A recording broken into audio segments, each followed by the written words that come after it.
Hey y'all, it's Nisha here and welcome to today's video. This is going to be a wash and go Q&A for type 4 hair. Why type 4 hair? Because that's the kind of hair I got and that's the experience that I have. But some of these answers will be applicable to all hair types. Basically, I'm gonna suggest things that work for me and it may work for you and it may not, but these are just the things that work for me. First, I have to give credit where credit is due. This video idea was suggested to me by Totally Tandra. She's one of my subscribers here on YouTube and she also does amazing content on Instagram. Y'all should definitely check her out because she does wash day recaps where she tells you about all the different products that she tries out. She's always trying new things and she's actually put me on quite a few things as well. So definitely check her out. I'll leave her Instagram link down below in the description box. But she came to me with this idea because she had some questions and she was like, hey, you should do a wash and go Q&A. I did like a little question box on Instagram and also here on YouTube, and y'all gave me all of your questions and I have them written here on my phone and we're just gonna go through them and answer them just so y'all can have a hot curl summer, have your wash and goes popping, your type 4 hair popping, type 3 hair popping, whatever type of hair you have. It's gonna be popping with these wash and goes. But first, before we get into this Q&A, if you haven't done so already, go ahead and hit that subscribe button, and while you're at it, go ahead and hit that notification bell. I post new videos twice a week on Wednesdays and Saturdays, so if you're subscribed, you don't hit that notification bell, then you won't miss another upload from me. So let's just jump into this Q&A. I know I'm gonna get questions on this wash and go right here.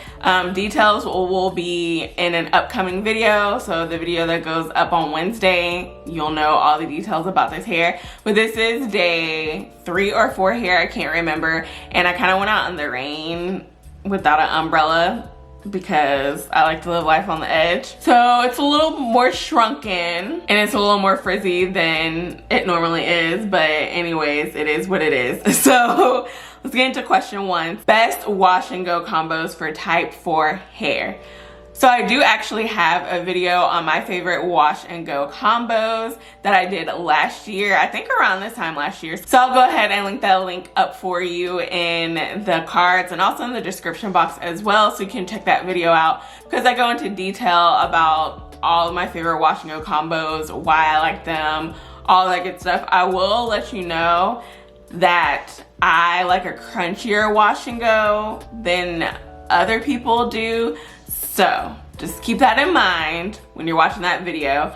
I do have a few additional like favorite wash and go combos that I have experimented with after I filmed that video. So if y'all want to updated favorite wash and go combos for type 4 hair, let me know down below. Okay, so question number 2 is how to ensure your wash and go does not look dull. First, I think it does depend on your products. There are some gels out there that provide so much shine to your hair, gels and custards. So off the bat, I know that the Maya L Organics Coil Sculpt Custard, something or another, when I add that in my wash and go combo, my hair is instantly super shiny.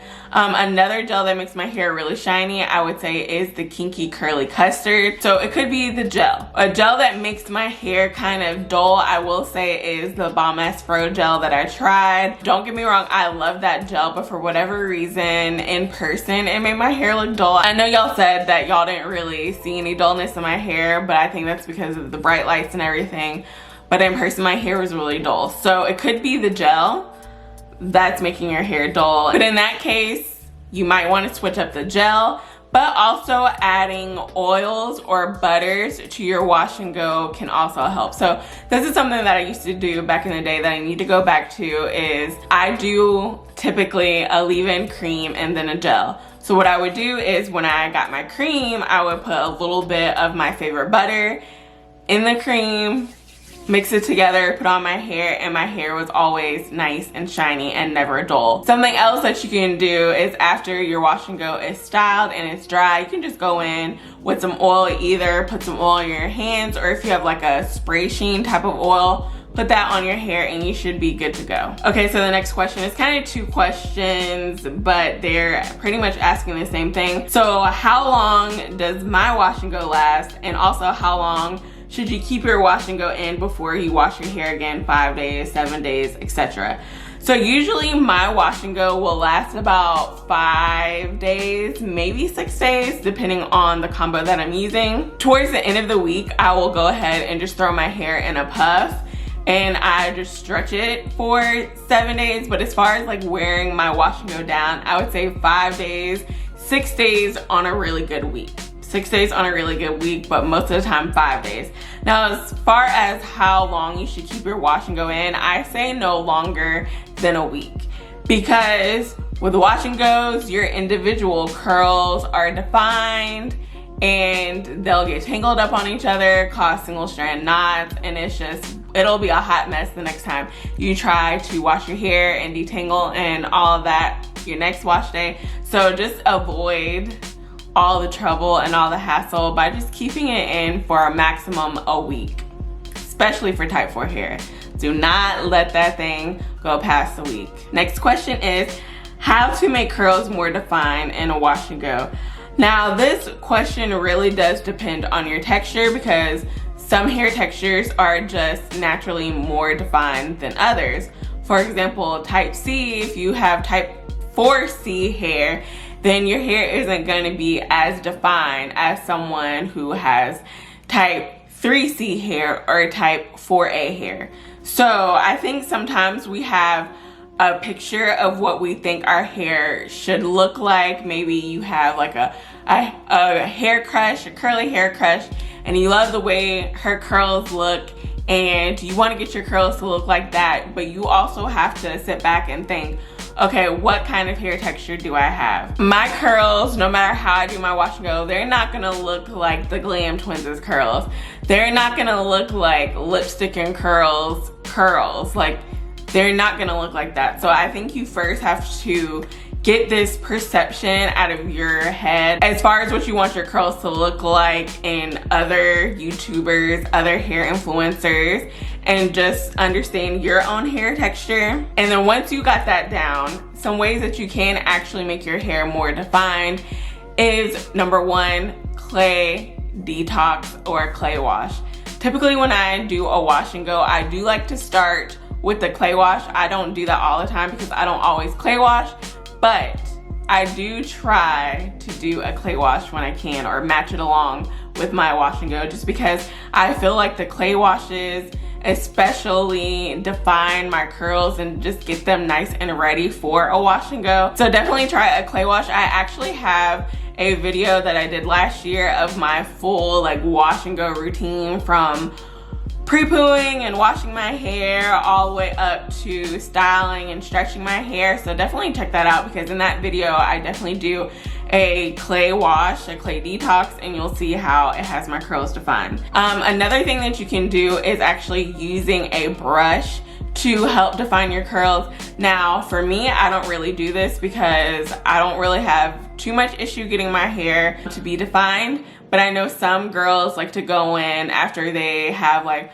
applied their leave-in or their moisturizer or whatever they're using for the wash and go combo, and just go in with a brush and really get their curls nice and defined. Also get rid of any, you know, tangles that might still be in your hair before you add the gel. You can also twirl the curl around your finger in order to get it more curly, to get it more coily. So those are just a few tips that I have for getting your hair more defined, but you just gotta understand what kind of hair you're working with and quit having these, you know, perceptions and images of other hair types and like fantasizing over that. So these next 3 questions I'm going to mention all together just because the answer is all related in my opinion. The question is, how do I maintain my hair throughout the week, and how do I wrap my hair up at night? I know a lot of naturals love the pineapple method, but the pineapple method is not for me. I've tried it time and time again, and every time I try it, I'm like, this just isn't for me. It just stretches the back of my hair too much. I just don't like it. So I prefer the banding method. The banding method is how I maintain my wash and go, how I wrap up or protect my wash and go at night. I band my hair every night for the most part, unless I have like decided to put my hair in a puff towards the end of the week. But if I'm wearing my hair down, I band my hair every night. I actually have a video coming up on Wednesday where I show you my wash and go the entire week, how it is kept up or held up the entire week, and how I do the banding method, just in case this is your first time hearing about the banding method or you just want more details about it. Stay tuned for that. Do you get more single strand knots with wash and goes? Yes. How do you prevent single strand knots? And then I also had a question about single strand knots versus fairy knots. So let me go ahead and address the fairy knots versus single strand knots. There's no difference. They're actually the same thing. It's literally when one strand of hair knots up on itself, single strand knot. It's just a different name for it, that's all. So whenever someone refers to a fairy knot, they're talking about a single strand knot. So do I get more single strand knots with my wash and goes? Absolutely. That is why I decided to limit my wash and goes just during the spring and summer and only doing them once or twice a month, because I do experience more single strand knots when I do wash and goes. Now let's get something straight. Regardless of me doing wash and goes, if I was to do twist outs or braid outs or whatever, because our hair is naturally curly, we gonna get single strand knots no matter what. Like, you're gonna get single strand knots. That's just the name of the game when it comes to natural hair. But you can reduce the amount that you get. I find that when I do twist outs, braid outs, things like that, even though my hair still has some texture to it, my hair is still stretched out. And when my hair is stretched out, I don't get as many knots. Whereas when you have a wash and go, you are defining your natural curl pattern. And as you can see, I have like a million little individual curls. And imagine all of them just being free how they are now. They can just wrap on each other, wrap on itself, and create knots so easily. If you enjoy doing wash and goes and you haven't seen too much detriment to your hair with wash and goes, I don't want to scare you into not doing wash and goes. Definitely do them, but I just think you have to limit them. How do you prevent single strand knots, or I guess reduce the amount of single strand knots? I think the way that I maintain my hair throughout the week, as far as when I sleep, the banding method, I also feel like that helps to prevent single strand knots. So when you're doing a pineapple and you're literally putting all your hair on the top of your head and you tie a scarf, this hair is still kind of free, and I don't know about y'all, but sometimes I can toss and turn. You know, some of us are rough sleepers. You know who you are. And your hair can get all like tangled and matted up with a pineapple, because yeah, this part is kind of like covered and can't really move, but then you have all this hair on the top of your head that's kind of free and that can tangle on each other. When you do the banding method, your hair is very restricted. Your hair is in the bands, and so they really can't tangle too much on each other when you're doing the banding method. So I think that that is another way that I prevent single or reduce the number of single strand knots. Like I said, I will have a video all on the banding method and how I maintain my hair. And then we have the question, why do I band my hair instead of using the blow dryer to stretch my hair? Well, I try to limit the amount of heat on my hair. I know that you can stretch your hair on cool air, but that doesn't really work too much for me. I typically have to have some sort of heat, whether it's low, medium, high heat. I have to have some sort of heat in order to really stretch my hair. So banding method, it takes all of 5 minutes for me to throw the bands in my hair, and my hair is literally stretching while I'm sleeping. I really don't have to do too much work. Whereas with the blow dryer, yeah, it is a quicker process, but at the same time, I'm adding heat, and wash and goes already aren't the most gentle style on your hair, so then I'm going and adding heat. And then if you sat under the dryer to dry your wash and go, and now you are stretching it with more heat, it's just a lot of heat. And so personally for me, I just try to reduce the amount of heat on my hair. How do I refresh my wash and go when it seems dry? Many of y'all know that I am lazy. I don't like to refresh, so I really do try to find combos that give me moisture throughout the week, or at least like 5 or 6 of those 7 days. I want moisture in my hair, and so I really just try to stick to combos that do that. But for whatever reason, if I'm experimenting or the weather just takes a toll on my hair seems to be dry, I don't mind giving up on my wash and go. Meaning I will go in with the leave-in or moisturizer or something and just go in and moisturize my hair and then twist it up and call it a day. I don't mind giving up on my wash and go. But if you don't want to give up on your wash and go and you want to continue to wear it, I would say throw it in a puff, and then still take your moisturizer or your leave-in or your refresher spray, whatever you want to use, and go in and moisturize your puff. But I will say, if your hair is so dry, don't be afraid to just go ahead and give up on your wash and go and wash it and re-moisturize your hair. I think sometimes we do want our wash and go to last, but you gotta listen to your hair. So if your hair is like, sis, I'm dry, we need to do something about it, do something about it. Wash and go techniques for type 4C hair.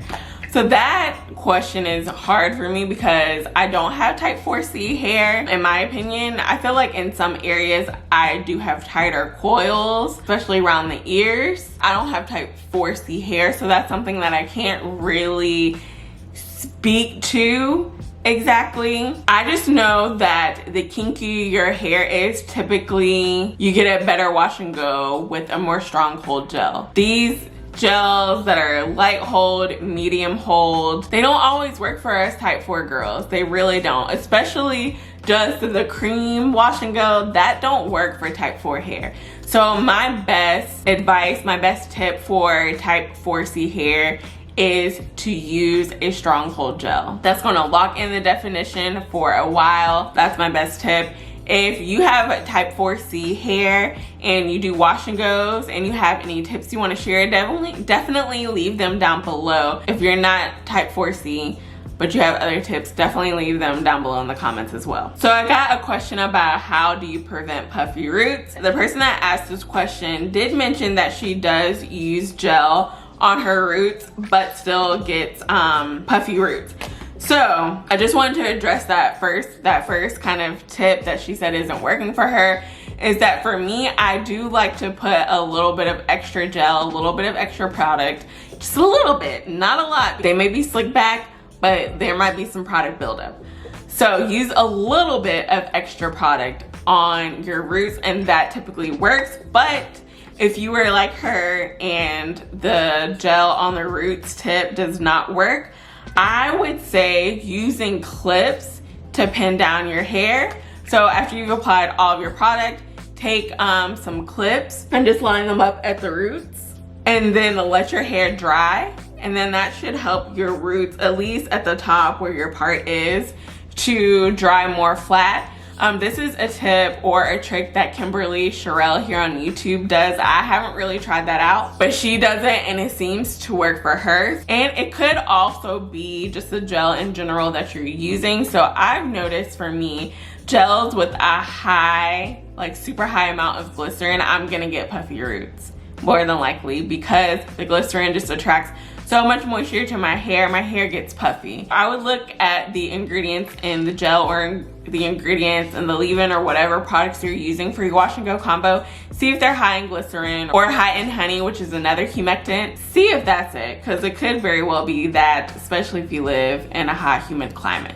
Tips on making your wash and go last longer. So I know a lot of y'all don't like to hear this because you like a very soft wash and go, but sis, bro, I'm telling you, if you use that crunchy gel, your hair gonna last longer. I know some of y'all don't want to hear it. I know you don't, but using a crunchy gel, for me, my hair lasts longer. Also, another way that I have my wash and goes last a long time, again, banding method. I know y'all are tired of hearing me say this, but the banding method, I've been doing it for 2 years now and it hasn't done me wrong. Which technique works best? Leave-in, cream, gel, or a leave-in and gel? For me, I prefer a leave-in cream gel. I feel like sometimes a leave-in and a gel, the leave-in is the only thing at that point that I'm depending on for moisture. And if I'm using a more stronghold, drier gel like Wetline Extreme or South Factor Edge Booster, I need extra moisture under that in order to make sure that my hair is moisturized throughout the week. And since those are like my favorite types of gels to use, I do tend to gravitate towards leave-in cream gel. Not to say that I don't have some favorite combos that literally just require a leave-in and a gel, but my favorite combination is leave-in cream gel. Have I ever tried a mousse for a wash and go? I have not. I did try a cream only wash and go and that thing was awful. I'm nervous to try a mousse only wash and go. I know that a lot of people swear by the Mousse Def mousse by The Dew. I don't know, y'all, I'm scared. But if you are a type 4 girl and you like mousse for your wash and goes, let us know how you use it, what do you pair with it, which are your favorite mousses for wash and goes. But the answer for me is no, I haven't tried it. During styling my wash and go, do I ever use oil? Like I said, you can use oil to scrunch the crunch, but I haven't really tried to add oil as far as like the styling step, but I have used butter. But I use butter as like a layer under the gel. So that's kind of the step that I use the butter for. I think there's nothing wrong with adding a little bit of oil or a little bit of butter under your gel for your wash and go. If you want to just add some more shine, seal in the moisture, definitely do that. How can you combat shrinkage for your wash and go? You can sit under the dryer to dry your hair. So I know a lot of people like to air dry, and I actually used to exclusively air dry, but then I started to sit under a dryer and I noticed that I did have a little bit more elongation with my wash and goes. Also, you can stretch your hair. Again, banding method. That's the way that I stretch my hair, but you also can stretch your hair using a blow dryer. There's other ways to stretch your hair, but those are the two ways that I'm most familiar with. How do you get a soft wash and go that moves and isn't stiff? So that all can depend on the type of gel that you use. There are strong hold gels, there's medium hold gels, there are light hold gels. Strong hold gels, I know, get the rap for being defined but also being a little bit stiff, but as you can see, my hair has body, my hair has movement, and I definitely use a strong hold gel. It's all about breaking the cast. If you do have a strong hold gel in your hair, or using a gel that has a lighter hold to your hair. Also, another way to kind of like reduce the cast of your hair so that your hair is more flowy is to use a cream or a moisturizer under your gel. I noticed that when I use a very strong hold gel and I use a super moisturizing cream underneath, that does kind of combat stiffness that you may get or the super strong hold crunchiness that you may get from the gel. This question was interesting. Have you ever tried applying styling products in the shower? So I'm assuming you're a little bit new to my channel, and so maybe you haven't seen some of my videos where I am applying products in the shower. Majority of the time, no. One, I am usually out here filming and showing all my wash and go, but two, I still do them in the bathroom, but not in the shower. So I'll just get out of the shower and just finish my wash and go in the bathroom in my mirror. And that's mainly because my shower mirror is really small. I like to see what I'm doing. So I just get out the shower and do my hair in the bathroom. But yes, I've definitely done wash and goes in the shower. Glycerin-free wash and go combos. 2 gels that I know off of the top of my head that don't contain glycerin are Eco Slay's Jello Shot and then the Kinky Curly Custard. Those 2 gels don't have any glycerin in them at all. I have to look at my gels, but I think pretty much all of my other gels that I love from my wash and goes have glycerin in them.